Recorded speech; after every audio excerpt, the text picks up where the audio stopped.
Ninja Gaiden 4, the next entry in the series that was literally dead before its announcement earlier this year in 2025, has just released the market as of yesterday, and I've already finished it, with the first 6 chapters having been completed on hard, and the rest of the game from chapters 7 through 19 having been completed on normal. So let's get straight to it. Is Ninja Gaiden 4 a good game? And kinda, not really, maybe. Any of those terms would be appropriate depending on how you look at the situation. The best way I can describe Ninja Gaiden 4 is that this game is a perfect case of a half measure. It goes out of its way to fix core issues that the older games had, but then it doesn't go the full mile to fix other core problems that the older games had. Therefore, it's a half-ass effort overall. And it has more issues it shouldn't have on its own, and I'll explain what those are shortly. However, before I get too far ahead, I want to explain that I'm not really a Ninja Gaiden fan. Hack and slash games, love them. Always have. Grew up with the Devil May Cry series, grew up with the classic God of War games, love the genre. It's one of my favorite genres in video games. Ninja Gaiden is not something that I had the opportunity to really dive into until I was much older. It wasn't until the Master Collection was released that I had officially dived into the series. I've played Ninja Gaiden 1, 2, and 3, but the only one I could stomach the finish or even make it more than a quarter of the way through is the second game. Ninja Gaiden 1 may have been a good game for its time, but it's way too outdated for my liking now. In particular, the level design is atrociously archaic, and I can't stand to play it any further than where I'm currently at on this save file. Some action games age well, Devil May Cry 1 being a perfect example. I can go back and play DMC 1 all day. Ninja Gaiden 1, not so much. Ninja Gaiden 2, I finished on hard mode for the first time earlier this year with the remastered black version of the game. I can understand why this game is beloved to a degree, but I personally hated it. The entire game has several key issues, some of which are shared throughout the entire trilogy, excluding the 2D games, of course. What are some of these issues I'm referring to?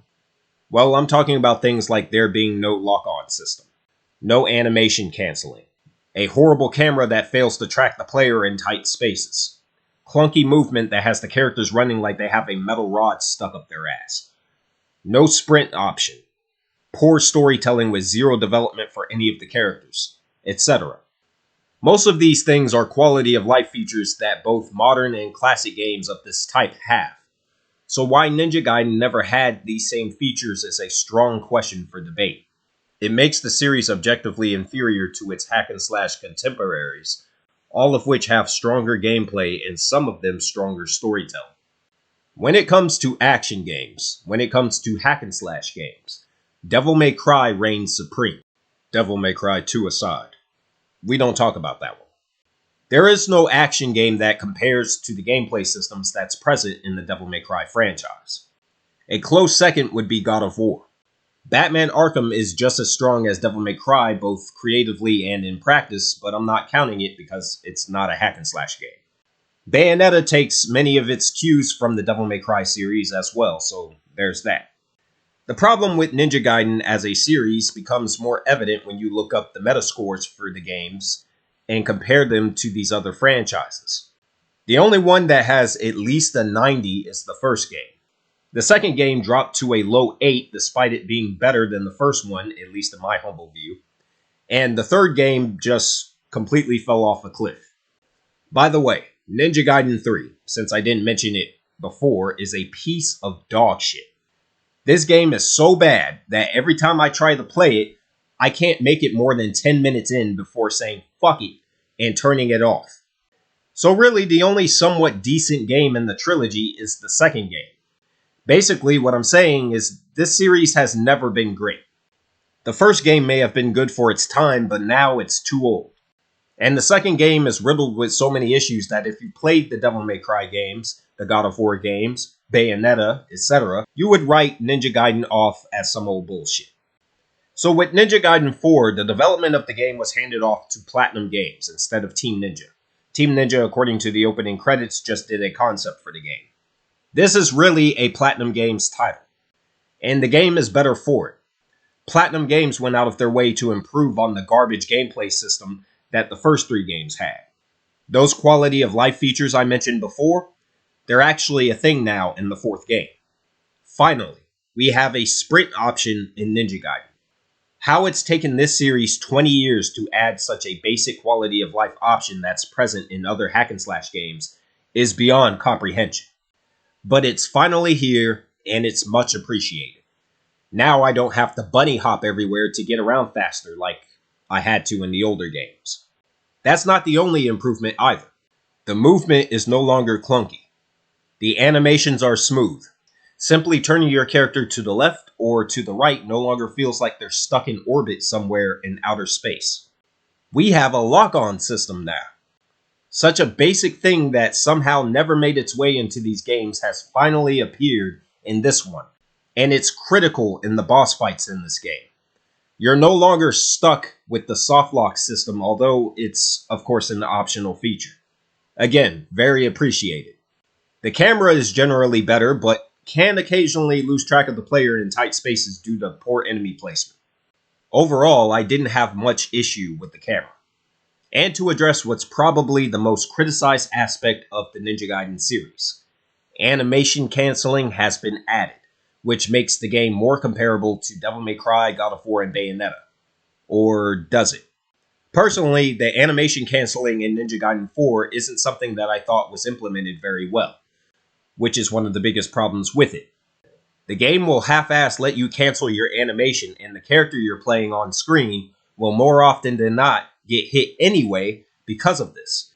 And another major flaw in the game makes it worse. The enemies have tracking attacks. Fantastic. You make all of these improvements, and then you put in some bullshit that makes no sense. Of course. Several enemies have moves in the game that can track your position even if you're in the middle of dodging. The enemies will just conveniently slide across the ground like the arena is an ice skating ring, or they're using rocket-propelled boots to make their way over to your position, and this happens so often that the dodging mechanic just feels useless. Now, another strange design choice they put in here is after you use an execution move called Obliteration in this game, when you start attacking again, your character will automatically track a random target, often the nearest target, and you'll conveniently slide across the ground over to them. But without the lock-on engaged, the camera doesn't pull out fast enough as you make your way over to your next target, so it appears that you're attacking something that's off-screen, because that's exactly what's happening. There are those online who have strongly criticized this design choice, claiming that it ruins positioning. And in a way, they're right in that criticism. If I can't see where I'm going after I use one of these execution moves, then I can't strategically reposition myself in a way that benefits me as the player as the battle continues. It's a really odd choice that feels very amateurish, and Platinum Games isn't an amateur studio, although this game would have you believe otherwise if you're not familiar with their work. Another stupid-ass design choice, and what's easily the worst one that was carried over from the older Ninja Gaiden games, is the choice to allow the enemies on screen to simultaneously attack the player all at once. This is an egregiously stupid fucking design choice. I can't express enough how fucking dumb this choice is, because what a choice like this does is it kills the game on any difficulty above normal. Just straight kills it. Add in the fact that some of the enemies are straight damage sponges, and multiply the number of damage sponge enemies on screen, and you have a highly frustrating action game that is at odds with itself, that despite all of the quality of life improvements, completely, objectively fails to improve over its predecessors because it doesn't address the core gameplay problems that makes Ninja Gaiden objectively inferior to other action games of its type. You don't have this issue in games like God of War or Devil May Cry, and usually if enemies try to get aggressive, the developers will put in systems in the game to allow for proper crowd control. Now, Ninja Gaiden 4 does have some effective crowd control options. There is a parry system in the game, for example, that if you're equipped with the standard dual katana with the Akumo, he'll produce a massive AoE attack that will swipe all nearby enemies across the screen, but the window to actually pull this off is very small, In fact, it's too small. Even if you can manage to pull it off a few times in a row, it doesn't address the issue the game has with how the enemies themselves have been designed. The game, however, is too reliant on the parry system, including in the boss fights, all of which are nothing but a test to see how many times the player can pull off parries successfully. In no universe is it good game design in an action game to have the player be surrounded by a dozen enemies, and for the developer to design those enemies to attack the player all at once. That's objectively bad game design, and I'm not going to hear any argument otherwise. In this game, you have enemies that attack you from blind spots off screen. You have situations where you're trying to dodge, and you jump and still get hit in midair, but because there's no air tech ability to address this issue, you essentially get locked into a series of attack animations via hit stun. The game has an air tech move, but it's been designed to only work when the player is in a falling state. In other words, it's a post-hit recovery move. There is no burst recovery ability, which this game needs.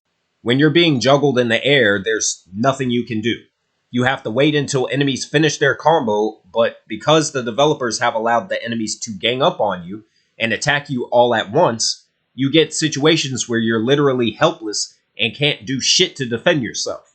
Devil May Cry and Bayonetta have abilities to address situations like these, but Ninja Gaiden 4 doesn't. And for those that want to defend this garbage game design where the developers allow enemies to attack the player all at once, I'm going to give you a scenario. Imagine playing Batman Arkham, and you're surrounded by a group of enemies, and Rocksteady allowed the enemies to just attack you all at the same time. A decision like that would effectively kill the entire game. The combat system literally would not work if they did that. Oh, but the enemies in Devil May Cry and Batman Arkham just stand around and don't do anything. Yes, there's a reason for that. It's a video game. There are limitations made on purpose because it's supposed to be fun. Enemies standing around and waiting for their turn makes it so the game is viably fair. That's effective quality control from developers who know what they're doing and care about the player's experience with the product. If you have developers taking the Ninja Gaiden approach where the enemies attack you all at once, you have a situation where most of the game's audience won't be able to effectively play the game even if they're skilled in action games like this. That's poor quality control, and it's bad game design. Period. Full stop. Finally, there's the story. Just to get this out there quick, it sucks. It's stupid, it's too simple, and the main character, this Yakumo guy, is flat. He's uninteresting, monotone, boring. No prophecy will change who we are. We'll continue to fight in the shadows as the Hayabusa clan thrives. He never takes his mask off for some reason. You never learn about his backstory. And well, what about Ryu? Ryu is in the game, but he's no more interesting than Yakumo is. Ryu has never been a fascinating character. So I don't know why people are emotionally attached to him other than he's been the series' primary protagonist for decades. But that doesn't make the writing in this game any good. Ryu doesn't have the intrigue of Kratos from God of War. He doesn't have the personality of Dante or Nero from Devil May Cry. He doesn't have the style, the charisma, or the sarcasm of Bayonetta. He's a one-note boring character, and Yakumo is even worse. Not to mention, this game makes the asinine mistake of repeating the first half of the game in the second half, leading up to the ending for the last 5 chapters, which are too short for their own good. I guess the developers used a time machine and got stuck in 2008 when they made this. Ryu's inclusion is literally made worse because Platinum Games, I guess, ran out of time or money to make the last 5 chapters interesting. I personally checked out of the story when they threw in a cameo appearance for Dead or Alive's Ayane, who also has appeared in the older games and was playable in Ninja Gaiden 2. However, here she just literally is inserted as a nod to the fans and just disappears without having any sort of impact in the story. The developers could have left her out and the story would not have changed at all. Or, better yet, they could have left her in and actually gave her her own set of stages. How you throw a character in the story like that and not make her playable is, again, asinine and beyond comprehension. But that's not what they chose to do, and you wonder why this game didn't earn a Metascore above a low 8. It's like for everything this game does well, for every improvement that's made, there's an equally bad decision that kills the fun of the game. Gameplay wise, all of the core issues the game has aren't too much of a problem on normal difficulty, but they're very much a monumental problem on hard mode and Master Ninja difficulty, neither of which are worth the frustration to complete because there aren't enough quality of life features present in the combat system to make the added challenge justifiable. Story wise, it just sucks. The main character and the co-protagonists are equally boring with zero character development. The side characters are barely in the game and they suck. You have 2 cameo appearances with Ayane and Achilles that make no sense as to why they've been forcibly inserted in here. It's just stupid. All in all, this game is, like I said, it's a half measure. Platinum Games fixed longtime issues that the series has had, but then they ignored other issues and the game suffers because of it. Ninja Gaiden 4 improves the series, but what it doesn't do is effectively compete with God of War, Bayonetta, Devil May Cry, or any other mainstream hack and slash or action game. The improvements are appreciated, but there needs to be more added to this before this series can be considered to be truly great. Maybe one day it'll get there, but as of right now, it's a one and done game, and I see no reason to go back through it again.